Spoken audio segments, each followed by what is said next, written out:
L-isfijiet għamlu appell kontra l-eutanazja lid-deputati tal-Parlament. Dan fitra mibgħuta fl-aħħar jiem wara li d-deputati semmaw appell ta' Malti li jrid l-eutanazja fi stadju ta' kumitat. Kif mistenni l-isfijiet kelmu dwar il-ħtieġa li dejjem tkun salvagwardjata il-ħajja tal-bniedem. L-Arċisqof Transxikluna u l-Isqof Għawdex Mario Grek qalu lill-membri parlamentari li kull att li jtemm il-ħajja jew jaċċellera l-mewt għandu jibqa' illegali. L-isfijiet qalu li għalkemm jifhmu d-batijiet ta' dawk li huma morda b'mod terminali u ta' qrabathom qatt bħall-eutanazja mhux kwistjoni ta' libertà tagħżla.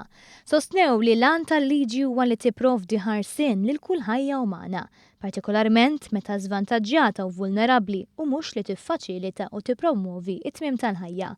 Huma argumentaw li kull soċjetà li dajjef il-projbizzjoni legali ta' qtil intenzjonali tal-bniedem tkun qed tkisser il-fibra morali u soċjali tagħha. L-isfijiet sostnew li s-soċjetà moderna mistennija li tirrispondi bi strutturi sodi u sensittivi li jipprovdu inkoraġġiment biex ħadd ma jkun emarġinat jew jitqies bħala pis fuq ħaddieħor. Qalu li s-soċjetà għandha tirrispondi billi ssaħħaħ il-kura paljattiva u tkompli twessa s-servizzi bla ħlas għall-pazjenti. F'Malta l-eutanazja hija illegali. Iżda 12% tat-tobba mistħarġa riċentament qalu li rċivew talbiet għal suwiċidju assistit mingħand il-pazjenti tagħhom minħabba mart, diżabilità jew tbatija severa.